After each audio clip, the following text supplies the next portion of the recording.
Bonjour tout le monde. Comment allez-vous, ma belle Isabelle, mon beau Marco? J'espère que vous avez passé une belle journée et que tout s'est bien passé pour toi. Et salut Marco, comment vas-tu? J'espère que toi aussi tu as passé une belle journée. Et présentement, on est mardi le 3 et on est en 2026, en février, imagine-toi. Donc, on est bienvenu dans le message des guides en prolongation et on va poursuivre à 3h44 du matin. Ben oui, tu vois, j'invente rien. 3h44. Je viens de remarquer ça.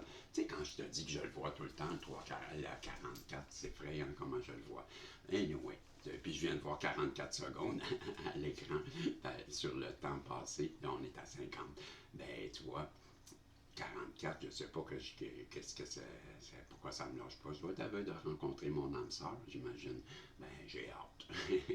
Ouais, j'ai hâte. Ouais, je suis prêt pour partager ma vie, moi. J'ai hâte. Donc, en attendant, je vais te lire quand même. Hein? On va passer le temps, on va lire. Tant qu'à à manger nos ongles, on va lire un peu. Et on va poursuivre où ce que j'avais arrêté ce matin, je pense à la page 36. Pas sûr, mais je vais reprendre là parce que tantôt, je ne me rappelais pas, quand j'ai ouvert le livre, là, entre les deux, j'ai regardé et je me suis dit, à la page 36, je ne me rappelle pas d'avoir lu ça. Mais la page 35, je me rappelle de l'avoir lu. Donc, on va reprendre à la page 36. OK? Donc, je pourrais prendre le dernier paragraphe de la page 35, vu que je sais que je l'ai lu, mais sûrement que tu vas replacer le texte et je continuerai à la page 36 après. OK? Donc, si je reprenais, aucune personne au monde n'est une exception à cette loi, parce que le désir intense d'entreprendre quelque chose de constructif, lorsque l'intensité est suffisamment grande, et la puissance est la puissance même de Dieu qui libère l'énergie nécessaire pour créer et manifester ce qui est désiré. Je l'ai-tu lu ça ou je ne l'ai pas lu? Hey, regarde, on va reprendre ça ici à la place. Je veux être sûr que je t'empêche pas d'avoir de l'information. Donc, je vais reprendre ici. Si vous êtes fidèlement, si vous faites fidèlement cet exercice et que vous le ressentez dans chaque atome de votre mental et de votre corps avec une grande intensité, vous recevrez toutes les preuves nécessaires de l'activité, de la puissance et de la perfection extraordinaire qui existent et agissent constamment à l'intérieur de la lumière. Lorsque vous aurez vécu cela, ne serait-ce qu'un court instant, vous n'aurez plus besoin d'autres preuves. Vous devenez vous-même votre preuve. La lumière est le royaume. Entrez-y et soyez en paix. Retournez à la maison du Père après avoir pratiqué cet exercice pendant 10 jours. Il est bien de le faire 3 fois par jour, matin, midi et soir. On entend souvent les gens se plaindre. Oh, je n'ai pas de temps. Et à tous ceux qui pensent ainsi, je dis simplement, si le temps que la personne ordinaire passe à critiquer, à condamner et à blâmer les individus, les conditions et les choses parce qu'ils ne sont pas autrement que ce qu'ils sont, si ce temps était plutôt consacré à reconnaître et à pratiquer la lumière plutôt que consacré à reconnaître, je m'excuse, j'ai repris la même phrase, consacré à la lumière, le ciel se manifeste sur terre et la personne qui ose le faire et qui possède une détermination suffisante pour continuer sans abandonner, rien n'est impossible. La lumière ne faillit jamais. La lumière est le moyen dont Dieu se sert pour créer et maintenir l'ordre, la paix et la perfection à travers sa création. Tout être humain sur cette terre peut disposer de tout le temps dont il a besoin pour pratiquer cette instruction lorsque son désir est suffisamment intense. L'intensité même du désir réorganisera sa situation, les conditions et les choses de manière à lui offrir ce temps libre, pourvu qu'il désire sincèrement utiliser ce temps pour son progrès vers le haut. Aucune personne au monde n'est exception à cette loi, parce que le désir intense d'entreprendre quelque chose de constructif, lorsque l'intensité est suffisamment grande, est la puissance même de Dieu qui libère l'énergie nécessaire pour créer et manifester ce qui est désiré. Tout le monde possède ce suprême privilège d'établir le contact avec la présence de Dieu, maître de tout, et, et c'est la seule puissance qui a pu, dans le passé, peut aujourd'hui et pourra à l'avenir élever le moi personnel et son environnement au-dessus des discordes et des limitations terrestres. Mon fils bien-aimé, appliquez cette instruction avec une inflexibilité déterminante et sachez que l'être suprême en vous est votre victoire certaine. Quand il a eu déterminé, je commençais à me rendre compte qu'il devait s'agir de l'un de ses maîtres ayant fait son ascension, car non seulement m'avait-il donné la preuve de sa maîtrise sur les éléments par voie de précipitation, mais de plus, il m'avait instruit et éclairé d'une manière transcendante. Je m'assis, me demandant comment il pouvait me connaître.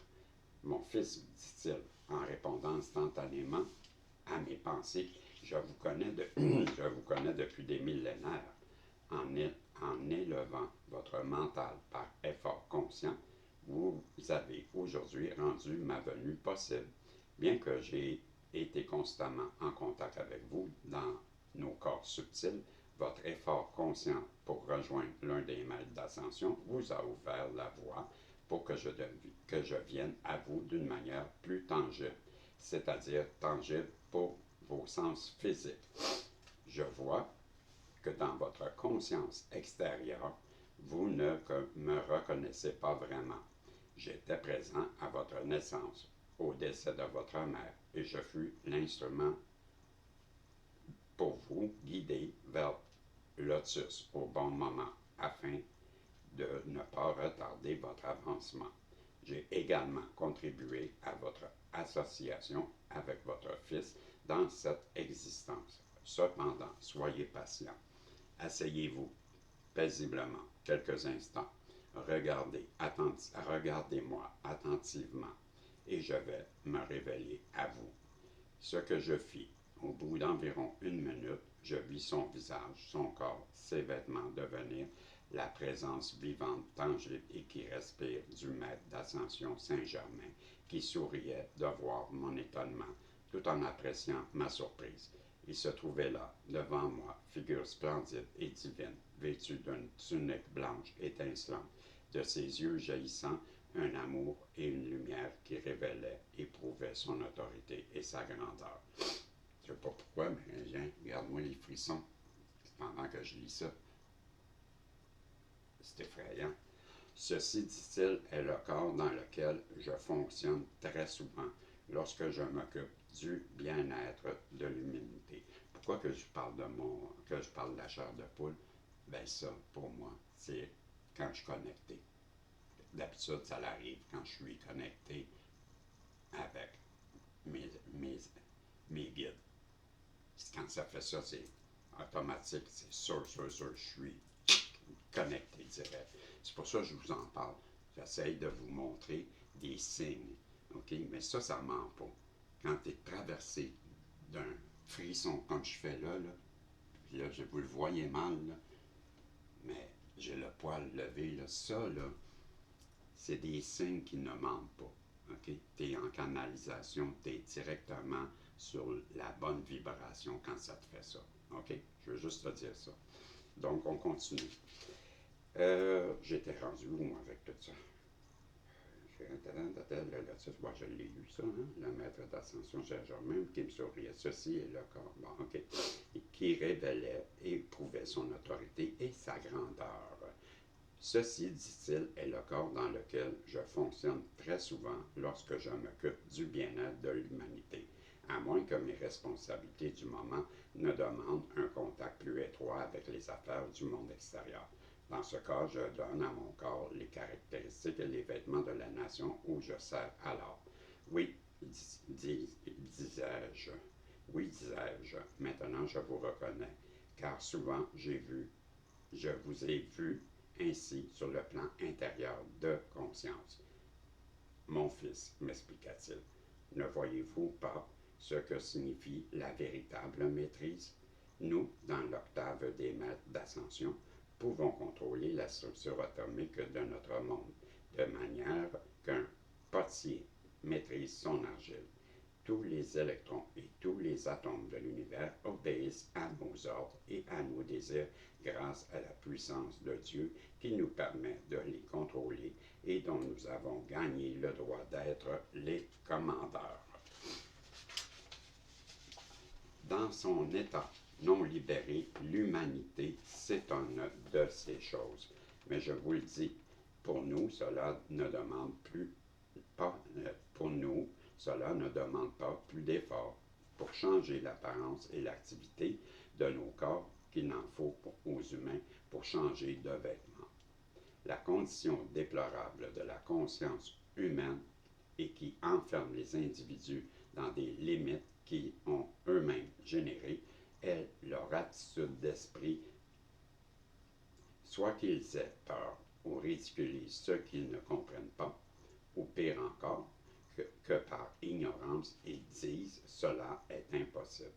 Une chose peut paraître improbable dans certaines conditions humaines, mais l'être suprême individualisé, qui est la grande lumière, peut changer toutes ces conditions humaines de sorte que rien n'est impossible.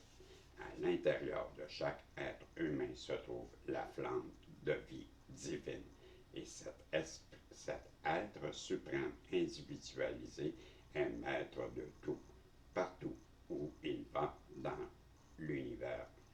Si, à cause de son inertie mentale, l'être humain n'applique pas d'efforts suffisants pour réajuster ses vieilles habitudes mentales et physiques, il poursuit ses existences enchaînées à ses créations personnelles. Par contre, si l'individu choisit de connaître l'être suprême qui est en lui, et s'il ose demander à cet être suprême individualisé le contrôle complet de ses activités extérieures, il recevra à nouveau la connaissance de sa maîtrise sur toutes les substances, connaissance qu'il possède depuis le commencement. C'est maintenant le temps où de plus en plus de gens se réveillent rapidement et ils doivent absolument réussir à comprendre qu'ils ont vécu maintes et maintes fois des centaines et parfois des milliers d'existences, chaque fois dans un nouveau corps physique. La loi de retour dans un corps physique est cette activité de l'évolution humaine qui offre à l'individu l'occasion de rétablir un équilibre dans les situations qu'il a consciemment déséquilibrées. Ce n'est là qu'une activité de la loi de la compensation de cause et effet que l'on pourrait appeler processus automatique d'équilibrage et qui gouverne toutes les forces de l'univers. La compréhension juste de cette loi fournit l'explication d'une multitude de conditions de l'existence humaine qui autrement sembleraient totalement injustes.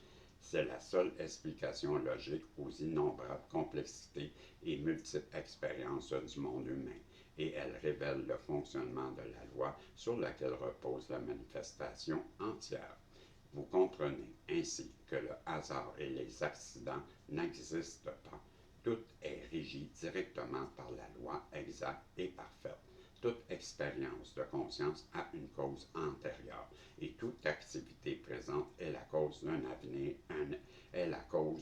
effet à venir. Si dans une existence un homme a nui à une femme, il devra retourner dans un corps féminin et vivre la même expérience jusqu'à ce qu'il comprenne le tort qu'il a fait subir. Et il en est de même quand une femme fait un tort à un homme. C'est l'unique manière par laquelle l'individu est obligé ou plutôt s'oblige lui-même à vivre les causes et les conséquences de tout ce qu'il a créé dans son univers individuel. Chacun peut créer et expérimenter tout ce qu'il veut dans sa vie personnelle. Mais s'il choisit de faire, entre autres, ce qui lui apportera la discorde, alors il s'oblige à vivre des conditions semblables jusqu'à ce qu'il comprenne l'effet de sa création personnelle sur le reste de la vie universelle. Venez avec moi et revoyons l'existence durant laquelle vous viviez en France dans un corps féminin. Vous étiez alors chanteuse accomplie dont la voix était d'une rare beauté et d'une rare puissance. Instantanément, sans le moindre effort de ma part, je me trouvais à côté de mon corps physique qui reposait sur le sol. Je me demandais s'il serait en sécurité sur le flanc de la montagne. Répondant à ma pensée, Saint-Germain me dit « Ne soyez pas inquiets, rien au monde ne pourra nuire à votre corps lorsque nous serons partis. Regardez. » Instantanément, une flamme blanche circulaire d'environ 15 mètres de diamètre l'entourait. Saint-Germain plaça son bras autour de moi et je vis que nous nous élevions rapidement au-dessus du sol. Je m'ajustais à sa vibration. Je ne ressentais aucun effet de déplacement et pourtant nous étions déjà au-dessus d'un village de France méridionale. Et Saint-Germain continua. C'est ici que vous étiez né, fille unique d'une belle femme dont la vie était un exemple d'idéalisme très en avance sur son temps. Votre père était un mari et un compagnon des plus dévoués, très cultivé et pénétré de l'esprit des premiers chrétiens. L'éther atmosphérique de tout endroit enregistre tout ce qui s'est déjà passé. Je vais revivifier ces registres éthériques et vous allez voir les images vivantes montrant les détails de votre existence d'alors. Vous chantiez à l'église dans ce village et vous avez étudié avec une femme qui persuada vos parents de lui confier votre formation. Vous avez fait des progrès rapides et avez grandement bénéficié de leur déménagement à Paris. Après une année d'études intenses, vous avez pu chanter devant la reine de France et grâce à son appui, vous vous êtes produite dans plusieurs de ses salons.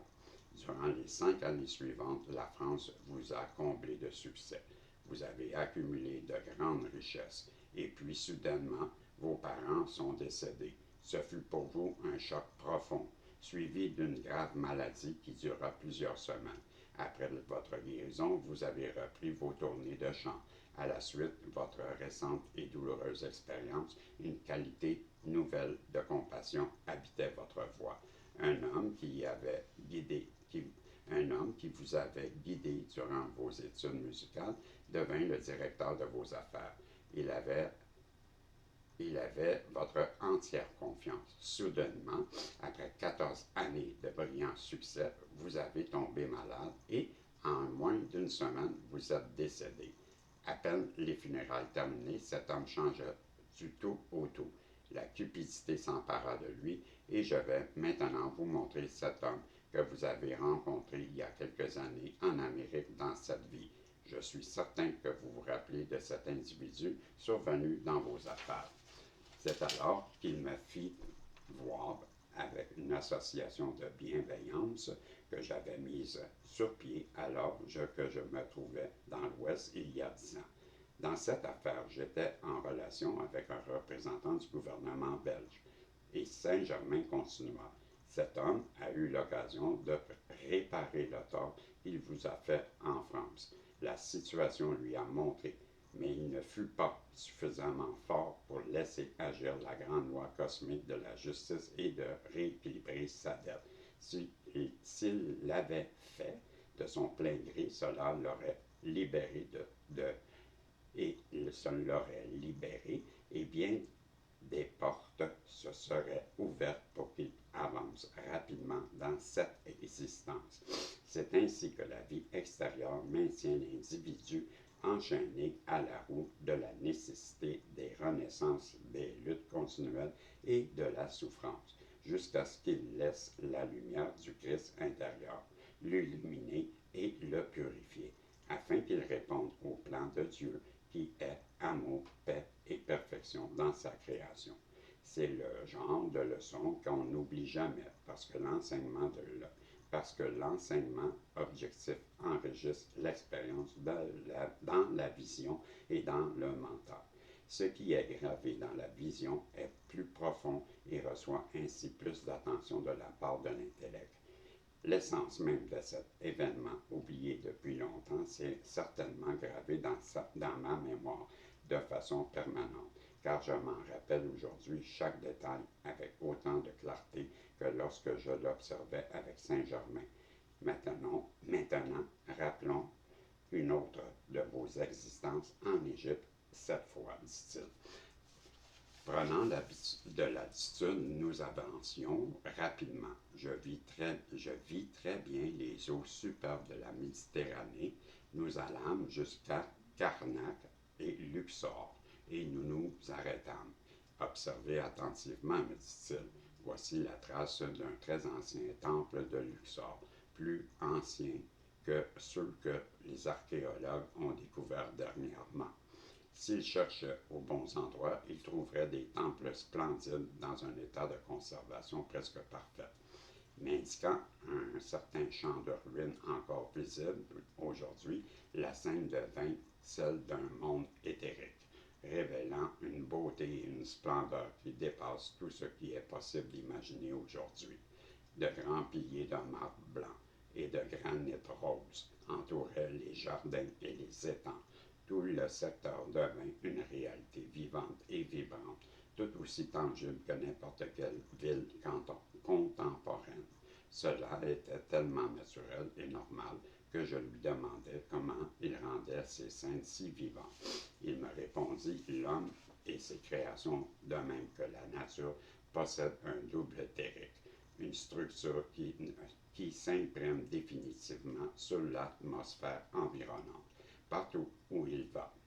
Le registre éthérique des événements et de la vie d'un individu se trouve dans son aura en tout temps, une mémoire similaire qui existe dans l'aura de toute localité. S'il désire, un maître d'ascension peut réactiver ou revivifier le registre éthérique d'événements antérieurs où que se trouve la personne, parce que la structure éthérique sur laquelle le maître cristallise la substance atomique est constamment présente dans l'aura de cette personne.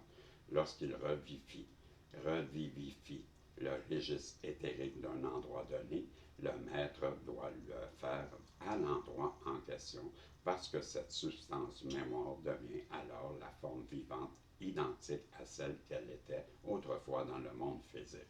C'est ainsi qu'un maître d'ascension peut recristalliser la structure physique de construction entière et de leur environnement. Après avoir atteint une telle maîtrise, qui seule vient de Dieu, une personne peut réactiver et revivifier n'importe quel registre éthérique afin de le rendre visible pour le plus grand bienfait des étudiants de la vie et des autres. À ce moment-là, la manifestation est aussi réelle que le monde extérieur lui-même, et l'observateur peut photographier, manipuler et toucher physiquement les objets ainsi revivifiés. Remarquez, me rappela-t-il, que vous vivez ces expériences dans votre corps subtil, mais elles ne sont pas moins réelles pour cela, pour que votre corps physique n'est que vêtement que vous. J'ai manqué celle-là. Je reprends donc aussi, mais elles ne sont pas moins réelles pour cela, parce que votre corps physique n'est qu'un vêtement que vous, l'individu, soit conscient, pensant et actif, porté. C'est comme si vous portiez un gros manteau en hiver et qu'une tenue légère durant les chaleurs d'été. Les vêtements vécus dans votre tenue d'été ne seraient certainement pas moins réels que ceux vécus dans un gros manteau d'hiver. J'attire votre attention là-dessus afin que vous puissiez comprendre les possibilités infinies des activités de la vie. Nous avons ensuite observé les jardins, la campagne voisine et l'architecture. Venez, entrons, dit-il, et s'avança et entra par la porte principale d'un temple. C'est alors que nous devîmes les acteurs vivants et simultanément les observateurs des événements suivants. Nous nous rendîmes jusqu'au sanctuaire intérieur. Le grand prêtre se dirigea vers nous comme s'il nous connaissait. Cet ancien prêtre est aujourd'hui votre fils, me dit-il Saint-Germain. Un second prêtre apparut et j'eus immédiatement le sentiment de le connaître. Ce second prêtre, c'était vous. Nous pénétrâmes dans le sanctuaire intérieur et vîmes dans la vestale gardienne du feu sacré. C'est aujourd'hui Lotus, ma flamme jumelle bien-aimée que je rencontrais et épousé. C'est aujourd'hui Lotus, ma flamme jumelle bien-aimée, que je rencontrai et épousais il y a quelques années et qui est la mère de notre fils. La scène changea et voici qu'apparut un prince de passage originaire d'une lointaine province dont le plan était de s'emparer de la Vestale pour l'épouser. Tout semblait aller bien pour lui jusqu'au moment où le grand prêtre reçut la vision de ce qui allait se produire.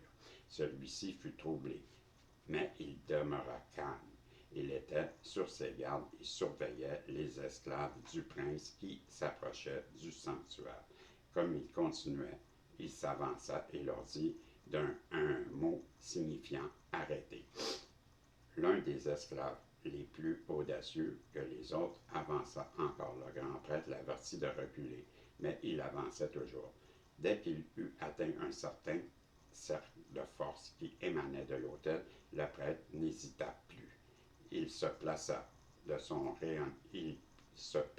hors de ce rayonnement protecteur et leva la main droite en la pointant directement vers l'esclave. Une flamme jaillit comme un éclair et l'esclave tomba mort sur le sol. Enragé, le prince s'avança. « Arrêtez » ordonna encore une fois le prêtre avec une voix de tonnerre. Abasourdi par la puissance de sa voix, le prince se montra hésitant. Le prêtre dit « Écoutez, vous ne souillerez pas le don le plus cher de Dieu à ce temple de vie. Partez avant que vous ne subissiez le sort de votre malheureux esclave. » Le prêtre était pleinement conscient de la puissance qu'il détenait, et pendant qu'il observait le prince, il était l'incarnation même de la maîtrise de soi. Il possédait une force colossale qu'il contrôlait totalement par sa volonté.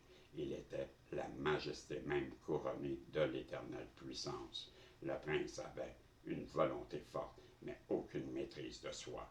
Enragé de ne pouvoir donner libre cours à ses appétits, il se précipita vers l'autel vestal.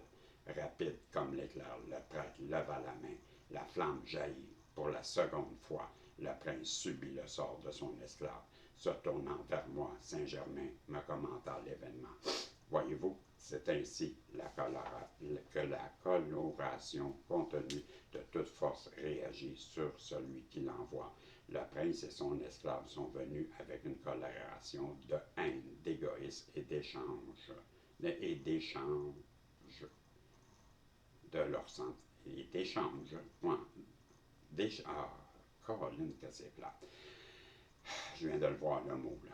Le prince et son esclave sont venus avec colération et haine, d'égoïsme et de déchéance dans leurs sentiments. Aussi, lorsque leur prêtre dirigea vers eux la force dont il était maître, celui-ci prit la coloration correspondante en touchant leur aura. Il ne fit que retourner vers eux la coloration négative contenue dans ce qu'il ressentait.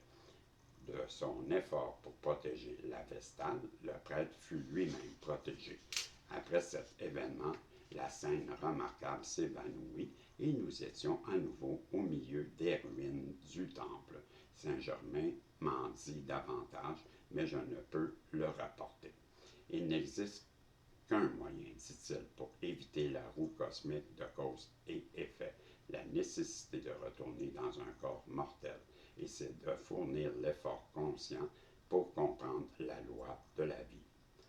Il faut chercher sincèrement l'être suprême intérieur, établir un contact permanent et conscient avec cet être divin intérieur et demeurer en union avec lui, quelles que soient les conditions de la vie extérieure.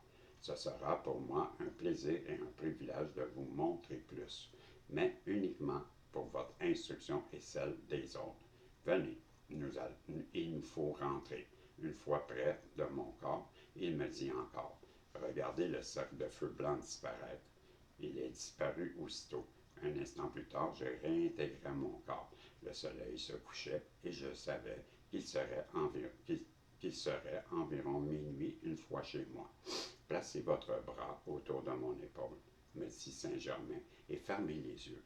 Je sentis mon corps quitter le sol et je n'étais pas particulièrement conscient du mouvement. Maintenant, mes pieds touchaient terre. J'étais chez moi. Cela amusa beaucoup Saint-Germain, que je lui demande comment nous pouvions nous déplacer ainsi sans attirer l'attention des gens de la région. Il me dit, très souvent lorsque nous nous déplaçons parmi les hommes, nous entourons nos corps d'un manteau d'invisibilité. Une seconde plus tard, il avait disparu. J'avais déjà entendu parler de ces grands maîtres d'ascension qui peuvent emmener les corps avec eux partout où ils vont. Ils rendent visible tout ce qu'ils désirent directement de la substance universelle. Cependant, entrer en contact avec l'un d'eux était une toute autre affaire. Et j'essayais de prendre conscience de la merveille de ce que je venais de vivre. De toute évidence, pour Saint-Germain, c'était une chose bien ordinaire. Je m'assis et entrai dans une longue et paisible contemplation, remplie d'une grande gratitude extrême, essayant de comprendre pleinement son explication de la loi concernant le désir. Il insista sur son importance et son activité en tant que puissance de réalisation pour faire jaillir de nouvelles cités qui aboutissent nécessairement à une expansion de conscience dans la vie et de tout individu. Il l'avait formulé ainsi. Le désir constructif est l'activité d'expansion de la vie. Le seul moyen qui permet à de grandes idées et à des activités nouvelles d'aboutir à la manifestation dans le monde extérieur de la substance et de la forme.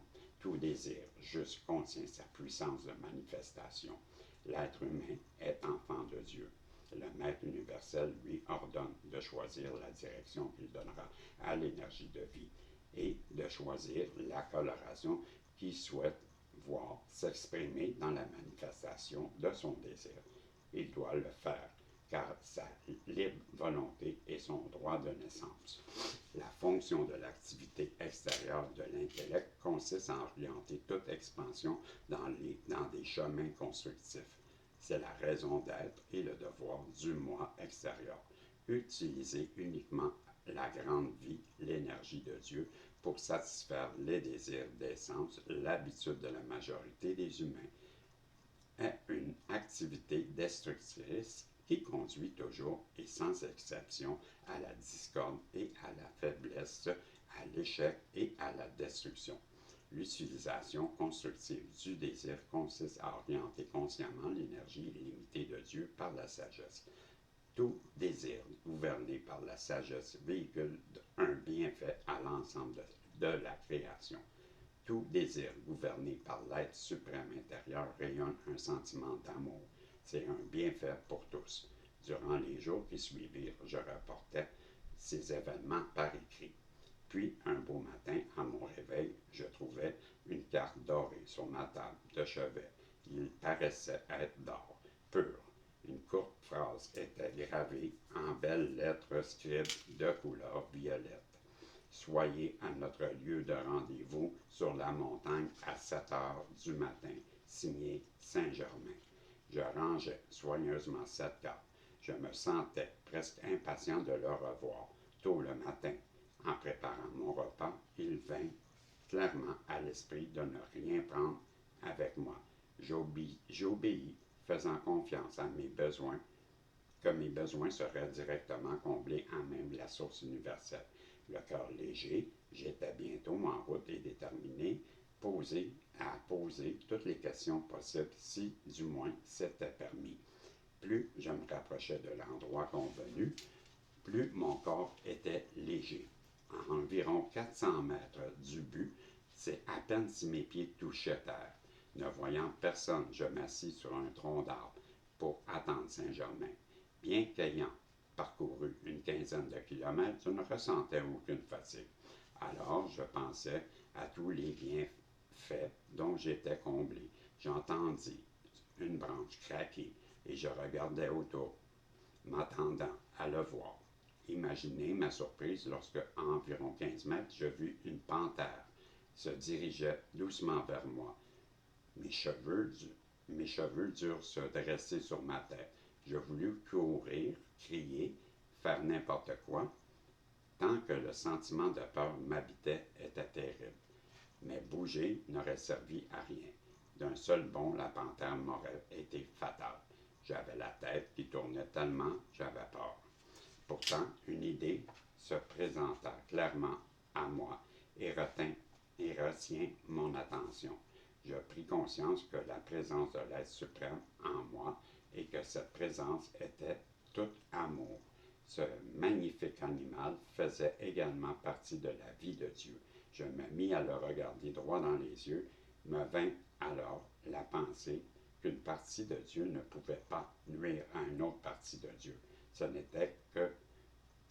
n'étais conscient que de ce fait. Un profond sentiment d'amour s'empara de moi et jaillit comme un rayon de lumière directement vers la panthère. Ma peur disparut aussitôt. Sa démarche menaçante cessa. Je m'avançai lentement vers elle, ressentant l'amour de Dieu qui nous inondait tous les deux. La lueur maléfique de ses yeux s'évanouit. L'animal se redressa et s'approcha doucement de moi en frottant son épaule contre ma jambe. Je me baissai et lui caressai la tête. Elle me regarda un instant dans les yeux, puis s'allongeant en se roulant dans l'herbe comme un petit chat. Sa fourrure était superbe, d'un brun roux assez foncé. Son corps était long, souple et très puissant. J'étais en train de jouer avec elle lorsque, levant les yeux, je vis Saint-Germain près de moi. Mon fils, dit-il, j'ai vu votre grande force intérieure. Je n'aurais pas permis un tel test. Vous avez vaincu la peur. Félicitations. Vous n'aviez pas maîtrisé le moi extérieur. Je n'aurais pas laissé la panthère vous blesser. Mais notre association aurait cessé temporairement. Je n'ai rien fait pour que cette panthère soit là. C'était simplement l'activité intérieure de la grande loi, comme vous le verrez autant que votre nouvelle amie vous quitte. Wow! C'était simplement l'activité intérieure de la grande loi, comme vous le verrez avant que votre nouvelle amie vous quitte. Maintenant que vous avez réussi le test du courage, je peux vous aider davantage. De jour en jour, vous deviendrez de plus en plus fort, plus heureux, et vous rayonnerez une liberté plus grande. Il tendit la main et aussitôt apparut 4 petits biscuits carrés d'un brun doré d'environ 5 cm chacun. Il me les offrit et, sur son invitation, je les mangeais. Ils étaient vraiment délicieux.